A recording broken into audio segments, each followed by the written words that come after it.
I'm sure, meron din kayong mga karanasan ganito. Yun bang kahit anong iyak ninyo, wala pa rin pagbabago. Yan ang iyak ng isang may bahay kung patuloy pa rin siyang lulukohin at hindi nirerespeto ng kabiyak niya. Yan ang iyak ng isang magulang kung patuloy pa rin siyang sasagutin at sasawayin ng anak niya. Yan ang iyak lagi ng isang anak na patuloy na baliwala ng kanyang mga magulang. Yan ang iyak ng isang kapatid na patuloy na winawalang hiya ng kanyang kapatid. Iyak na parang walang katapusan kasi hindi pinapansin at hindi pinapahalagahan. And that's exactly the pain we are giving to Jesus whenever we make Him cry because we persist in doing bad things. Yun bang parang walang kinapupuntahan yung pag-iyak niya? Kasi kahit anong gawin niya, para tayo ay baguhin niya, para ang buhay natin ay improve niya, para tayo ay makonsensya niya, through our conscience of course, and through the people who care for us, and through the many things that are happening in our lives, reminding us how God loves us so dearly and very much. Sa kabila ng iyon, di pa rin tayo nagbabago. Nako, napakasakit nun para sa ating Panginoong Jesucristo. Wala naman din siyang magagawa kung ayaw natin, di ba? As some of you already know, ng isa sa mga imahe ng mahal na ina ng Birhen ng Lazaret ay yung crying mother, crying lady. Yung umiiyak siya. At nasabi ko na yata sa inyo na umiiyak siya para sa atin ng mga anak niya. Pero alam po ninyo, sa palagay ko, mas umiiyak si Mama Mary hindi para sa atin, kundi para kay Kristo na anak niya. Kasi, hindi naman tayo kayang iligtas ng mahal na ina. Si Kristo ang makapagliligtas sa atin. Kaya kung siya na hindi tayo kayang iligtas ay umiyak na para sa atin, how much more si Jesus na makapagliligtas para sa atin, kaya lang ayaw natin. Di po ba mga kapatid, kapag wala tayong magawa kung minsan, gustuhin mo mang may magawa, wala kang magawa, iniiyak mo na lang. Ganon ang mahal na ina. Wala siyang magagawa upang tayo iligtas. Bagamat para sa atin, nagdarasal siya. So doon ay umiiyak na siya. Wala siyang magawa upang tayo iligtas niya. So imagine, yung pain ni Jesus, sapagkat siya ang tagapagligtas natin. Siya ang makapagliligtas sa atin, kaya lang ayaw natin siyang pansinin. Kaya ko sinabing, yung pain ni Jesus can be more than the pain Mother Mary is experiencing. Kasi, ayaw natin. At kaya ko rin sinabi na po pwedeng mas umiiyak si Mama Mary, hindi para sa atin, kundi para sa anak niya. Sapagkat ang anak niya si Jesus ang mas nagbe-bear ng pain na ini-inflict natin dahil ayaw nating pansinin ang kaligtasang hatid niya sa atin. That's exactly what we feel or how we feel whenever we are praying, not anymore for ourselves, but for the person who makes us cry, lalong-lalo na kung alam natin unti-unti na niyang sinisira ang kanyang buhay. Pero anuman gawin natin, anumang dasal ang gawin natin, anumang paalala ang sabihin natin, anuman ang aksyon na i-execute natin, ay ayaw pa rin. So, di ba, may mga experience tayong ganito na umiiyak ka na, hindi na para sa sarili mo, kundi para sa Kanya na mahal mo sapagkat alam mo, sinisira na niya ang buhay na at ang kaniyang pamilya. To the point na titigil ka na lang sa pag-iyak. Tatahan ka na. Kasi either napagod ka na o ang luha mo ay parang naubos na. Bago sana tumigil sa pag-iyak, yung mga taong nagpapahalaga sa atin dahil sa sila'y napagod na rin sa atin, nainip na rin sa pagbabago natin, mapatahan natin sila dahil sa pagbabago natin. Kasi kapag nauna silang tumahan, dahil nabandal na sila at nainip na sila sa pagbabago natin, siguradong tayo naman ang iiyak sa habang panahon. At matindi ang pag-isisi natin pag nagkaganon. Ito sana ang biyayang makita natin. At lalong-lalo na biyayang makita ng mga taong gusto nating magbago, lalo pat kung ito'y mga mahalaga sa buhay natin. Amen. Tayong mga Pilipino pangkaraniwan ay naniniwala na ang Diyos ay nangungusap, nagsasalita sa atin sa pamamagitan ng mga pangit na pangyayari sa buhay natin. Halimbawa, kapag may nagkasakit sa pamilya o tayo mismong nagkasakit, halimbawa, nagkaroon ng suliranin sa pamilya, sa negosyo, sa trabaho, kaya namatayan tayo. Para sa atin, pwedeng may mensahe ang Diyos sa atin. May expression pa nga tayong ganito kinakalabit tayo ng Diyos. Although para sa iba, hindi lang kalabit ang turing nila, kundi dagok. But just the same, malaki o maliit mang suliranin, nag-iisip tayo na ang Diyos ay nangungusap, may mensahe sa atin. Of course, we maintain na hindi galing sa Diyos sa mga suliraning ito. Pero po pwedeng hindi man galing sa Kanya ay inaalaw niya para gisingin tayo, para sigawan tayo, para paalalahanan tayo, para himukin at utusan tayo kung minsan pang magbago. Katulad na lamang ngayon sa Ebanghelyo, kung saan I can imagine Jesus na para bang mataas ang boss niya habang sinasabi niya, kawawa kayo sa aba ninyo, mga taga Corazin, Bethsaida at Capernaum, kawawa kayo. Higit na matindi ang kaparusang naghihintay para sa inyo. Pero tandaan po natin na kung ang Diyos ay pwedeng mangusap sa atin sa pamamagitan ng mga pangit na pangyayari sa buhay natin, ang Diyos ay nangungusap din sa atin sa pamamagitan ng mga magagandang pangyayari sa buhay natin. When everything is fine, kapag walang sakit, kapag may pera ka, hindi ka gipit, kapag masayang-masaya ang pamilya, kapag okay ang negosyo, okay ang trabaho, nangungusap din ang Diyos sa atin. Ang sabi nga po ng isang batikang manunulat, C.S. Lewis, yung mga pains na nararanasan natin, these are shouts of God. In fact, minsan, ito ay parang megaphone of God. Kapag may mga pangit na nangyayari sa atin, sinisigawan tayo ng Diyos. No! May pinababayaan ka, may na-overlook ka, magbago ka na, tigilan mo na yan, layuan mo na siya. So yun, yung mga pains na inaalaw ng Diyos na maranasan natin, these are shouts of God. Pero ang sabi rin niya, yung mga pleasures, yung mga blessings na naranasan natin, these are whisper of God. Bulong ng Diyos. So, ibig sabihin, malakas ba ng voice ng Diyos, sumisigaw man ng Diyos sa pamamagitan ng mga problema natin?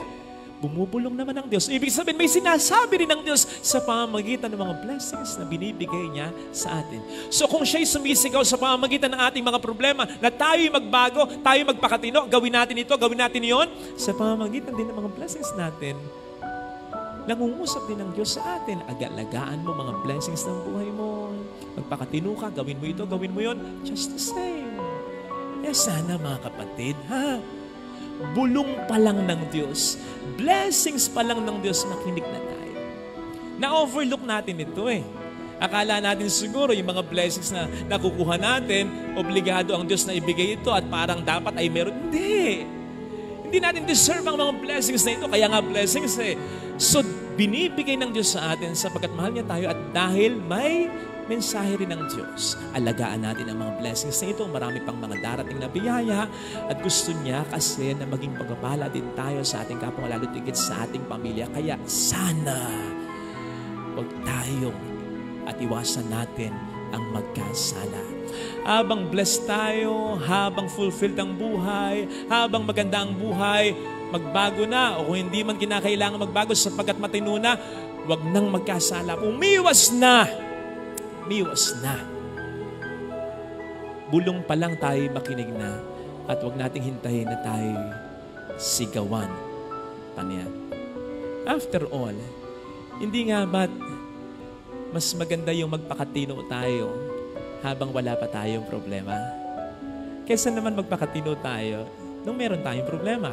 Kasi yung magpapakatino tayo habang wala tayong problema, ibig sabihin may choice ka. May choice ka pa eh. Kasi kapag magpapakatino ka sapagkat may problema ka na, may sakit ka na, wala ng pera, sira na, may dagok na, may sigaw na, eh parang wala ka ng choice doon kasi parang napipilitan ka na lamang magbago kasi alam mo sukol ka na. Pero yung kahit walang problema ay ang buhay ay matino na, nagbibigay ka na, mabuting tao ka na, palagay ko yun mas maganda. Kasi sa kabila ng may choice kang magpakasama, nananatili kang nagpapakabuti para sa Diyos at sa iyong kapwa, lalo na para sa iyong pamilya. Besides, bagamat kapuri-puri para sa atin, yung mga nagbabago dahil may problema, hindi nga ba't mas kapuri-puri yung kahit walang problema ay matino na. Ibig sabihin nun, na-appreciate nila ang pagpapala ng Diyos sa kanila at syempre ang pagmamahal natin sa kanila bilang kanilang pamilya. Ito sana hiling nating biyaya sa banal na... Huwag niyong nanaising mamatay. Huwag niyong maging expression yung gusto ko nang mamatay. Masama yun. Masama yun. Pwede pa siguro maging expression sometimes. Ready na akong mamatay. Pero yung you invite death, you wish death, you pray for death, I don't think that's proper. I don't think that's good.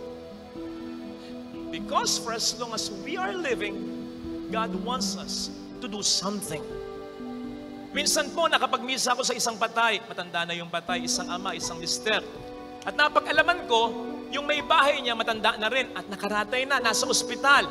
At during that time na minimisahan ko po yung patay, ang sabi ng mga anak, Father, hindi pa po talaga alam ni nanay.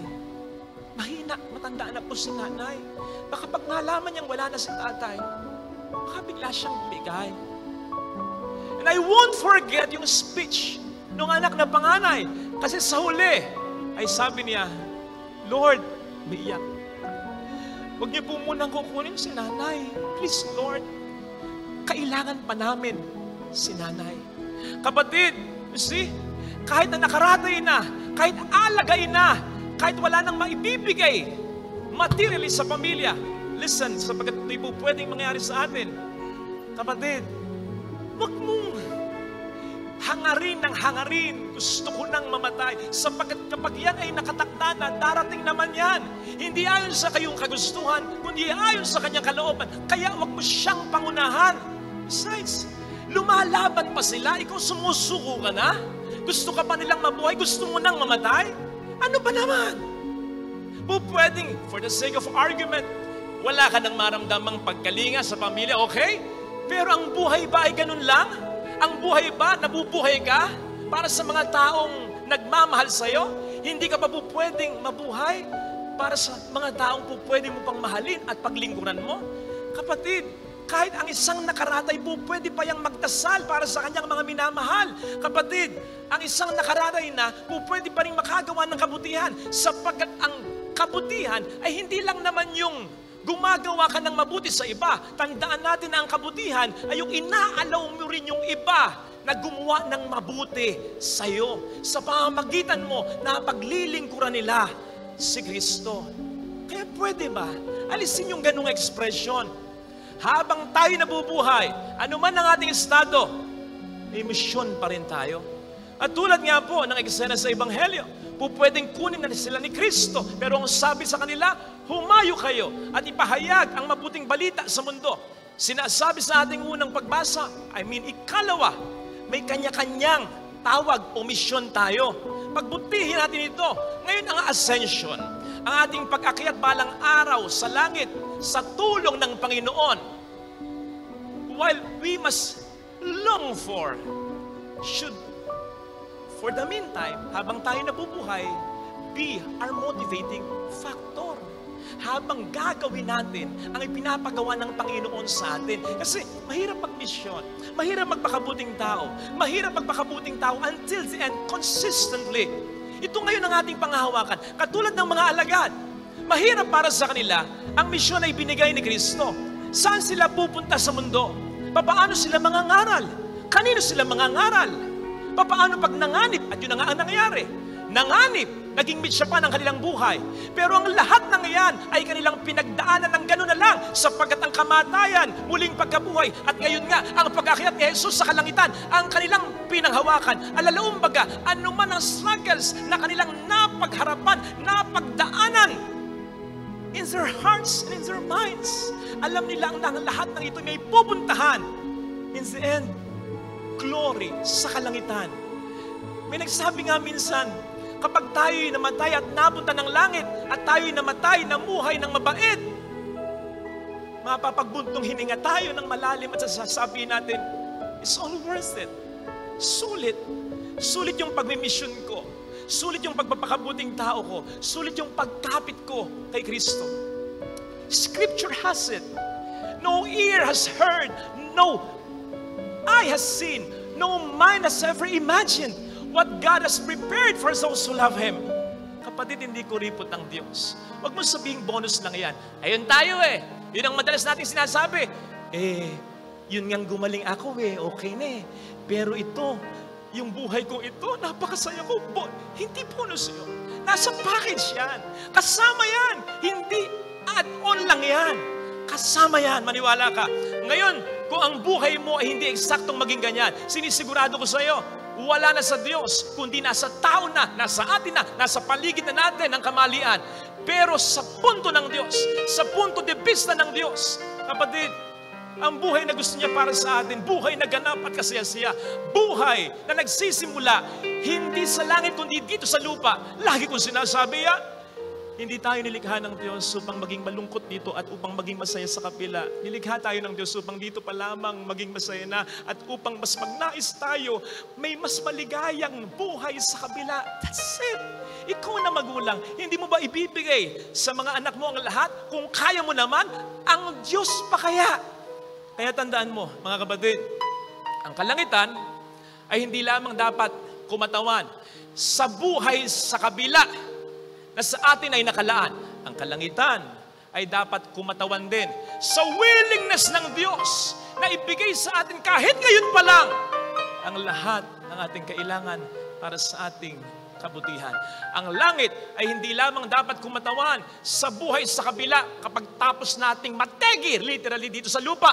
Ang langit ay dapat din kumatawan sa buhay kahit dito pa lamang sa lupa, matapos nating metaphorically, spiritually, emotionally, psychologically, mamatay dito sa lupa. Pagkatapos ng problema mo sa negosyo mo, pagkatapos na malugi ka sa negosyo mo, pagkatapos mong mawala ng trabaho, pagkatapos kang iwan ng asawa mo, pagkatapos ng problema mo sa pasaway mong anak, sa manugang mo, sa magulang mo, sa biyanan mo, pagkatapos ng pandemyang ito, pagkatapos ng pagkalaya mo, pagkatapos ng paggaling mo, may buhay! Pagkatapos ng lahat ng pagkamatay na ito, na kung minsan pa nga, God willing, makatulad ng langit, mas masaya pa kesa sa nauna. Kapatid, basta, lagi mong pangahawakan. Ang langit ay walang hanggan. Ganon ang pagmamahal ng Diyos para sa kahit sino pa man. Yan ang ating panghawakan upang maniwala tayo kahit saan, kahit kailan. Ang langit ay pwede po nating maramdaman. Basta, huwag lang natin siyang iiwanan. Kapit lang sa Kanya. Kapit lang. And I tell you, lagi siyang para sa iyo, may mga kamanghang-manghang biyayang nakalaan. God will always surprise you. Hindi lang yan ang buhay na gusto niya para sa iyo. Maging excited ka. Maging excited ka. Kasi mas maraming nakalaan pa. So, huwag kang bibitaw sa Kanya. Ito sana ang ating maging motivation sa pagharap natin. Simula bukas simula mamaya, Lunes na naman, sa pagharap natin sa maraming mga hamon ng misyon na ibinigay sa atin ng Panginoon. God bless. May mga pinagdarasal tayong nandyan na. Pero tandaan natin, ang Diyos ay Diyos. Tutuparin niya yung hinihintay nating resulta sa panahon niya, sa paraan niya, sapagkat may dahilan siya. Kung minsan yung paghihintay, nakatutulong yon sa pagtibay ng ating pananampalataya. Sapagkat yun ang mas mahalaga sa Diyos. Kung minsan ang ating paghihintay ay nakatutulong para mas mapalapit tayo sa Kanya. And for all you know, we are in a battlefield. May mga tao na ginagamit ng demonyo para ma-delay yung resultang hinihingi natin sa Diyos. At hindi lang ito in the physical realm, meron ding spiritual realm. Nandiyan ang anghel, dadalhin sa atin yung resulta ng ating panalangin. Nandiyan ang mga demonyo, pipigilan nito. We are in a battlefield. Basta ang mahalaga, tinupad niya. Yung resultang hinihingi mo, hintayin mo. Hindi ko alam kung nandito yung pinagdarasal kong mag-asawa sapagkat yung solong anak nila ay nakulong. So may pag-asa naman, makalalabas. Kaya lang, may mga hearing pa. Nung nakaraan, medyo na-delay. Pero ang sabi daw ng mga kasamahang preso dun sa anak niya at pati na rin sa kanila, at least po siguradong lalabas yung anak ninyo. Nadi-delay lang, pero sigurado. Kami po, hindi namin alam kung kailan. Sana tayo mga Kristiyano ganito. Pag humiling tayo sa Diyos na may pananampalataya, claim it. Hindi natin alam kung paano, pero alam nating magkakatotoo. Maliwanag. Ang sabi ng ating Panginoon sa Ebanghelyo sa kanyang mga alagad, manalig kayo sa Diyos. Kung may pananalig kayo sa Diyos at wala kayong pag-aalinlangan, pwede mong sabihin sa bundok na ito. Pag sinabing bundok, kumakatawan yun sa isang bagay na imposible. Mahirap mabunod ang bundok. Pag wala kayong pag-aalinlangan, pag sinabi nyo sa bundok na ito, mabunod ka at matanim sa dagat, tumalon sa dagat, mangyayari yun. Gagawin yun ng Diyos para sa inyo, sapagkat walang imposible sa Diyos. Basta tandaan ninyo, ito pa sabi niya, ano mang hilingin niyo sa panalangin, nang may pananalig, manalig kayong natanggap nyo na at matatanggap nyo nga. Ito yung sagot ng Panginoon. Matapos, sabihin sa kanya ni Pedro, Lord, tingnan mo yung puno ng igos na sinumpa mo, patay na. Para bang sa gustong sabihin ng Panginoon, alam ko, ako pa ba magtataka? Kayo lang naman ang nag-alinlangan eh. Bakit? Humahanap agad kayo ng resulta. Pero hindi ibig sabihin walang resulta, walang nangyaring maganda o walang mangyayaring maganda. Kaya nga kailangan tayong sumampalataya eh. Kasi kung mayroong resulta, kung nandyan na, kailangan po ba ng pananampalataya? Hindi na. Pero dun papasok ang ating pananampalataya na kahit wala kang nakikitang resulta, sapagkat ito'y hiniling mo sa Diyos ng may pananampalataya, buong-buo ang iyong pagtitiwala, nananalig ka na mayroong nang nangyaring maganda. Maghihintay ka na lamang ng may pananalig talaga. Sapagkat kung hindi tayo maghihintay ng may pananalig, ay madidepress tayo, madidisappoint tayo, matatakot tayo. At tandaan po ninyo, iyaan ang mga fertilizers na ginagamit ng demonyo sa mga problemang ibinibigay sa atin nito. Kumbagay, sinagot na nga ng Diyos, isinumpa na niya, inalis na niya ang ugat ang iyong problema. Maghihintay ka na lang. Dahil sa iyong pagdududa, yung pinatay na niya, yung sinumpa na niya, parang binubuhay mo pa kasi nagdududa ka. Ang sabi ng ating Panginoon, ano man ang hilingin ninyo ng may pananalig, maniwala kayong natanggap nyo na. O isipin nyo, sabi niya, maniwala kayong natanggap nyo na. So ibig sabihin, answered prayer na. Pero ang dugtong niya ay, at matatanggap nyo nga. O ibig sabihin, kung minsan, kailangan mong maghintay talaga. At yung paghihintay, hindi na yun para sa Diyos. Kasi para sa Kanya, ang problema mo, solved na.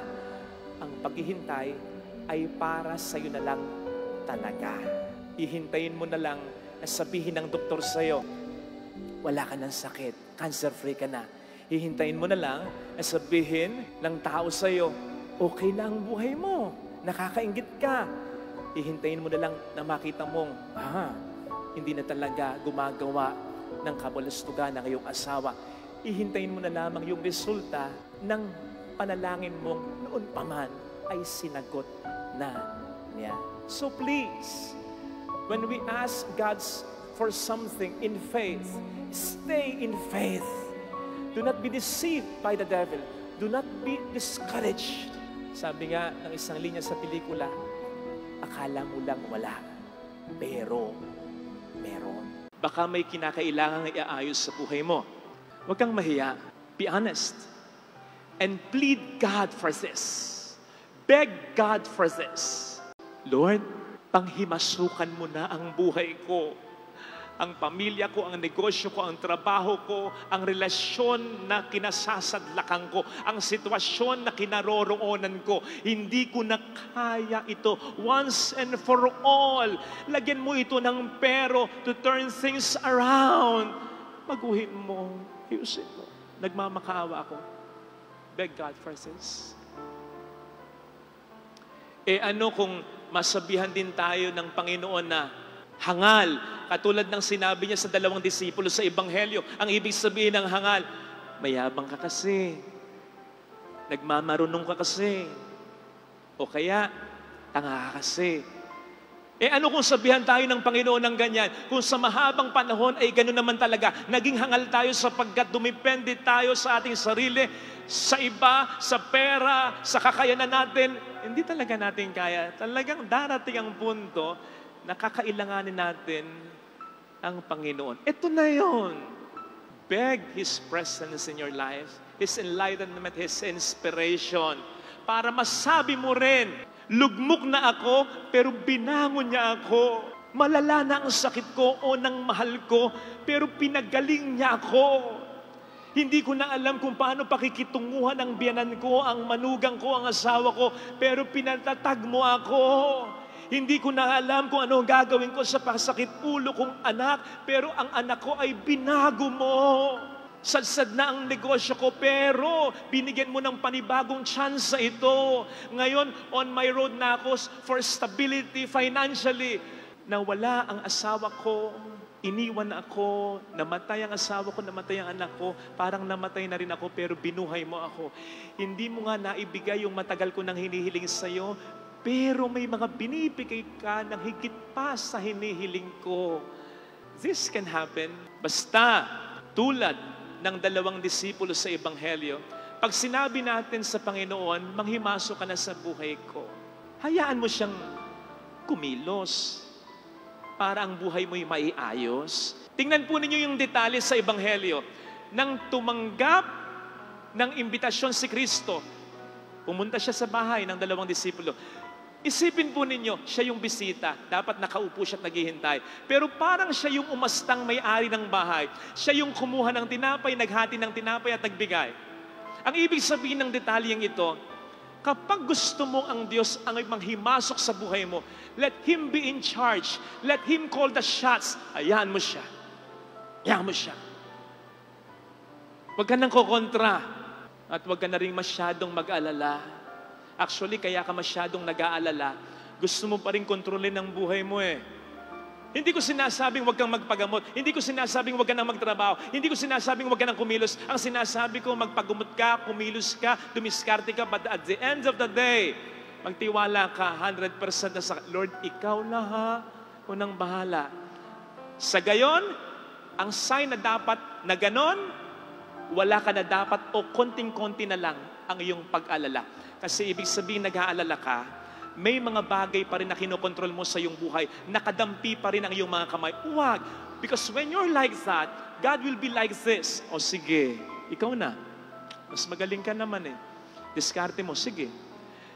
Kaya sinasabi ko, isuko mo ang lahat sa Kanya. Sapagkat the moment you raise your hands like this, Lord, nagawa ko na yung parte ko, ikaw naman. Doon siya mas kikilos sa iyong buhay. Para lagyan niya ng pero ang nangyayari sa buhay mo. Iwasan mong maglagay ng pero sa Lord, pero ganito, pero hayaan mo siya. Total naman napatunayan mo na wala kang magagawa kung wala siya. Ipagpasa Diyos mo nang talaga.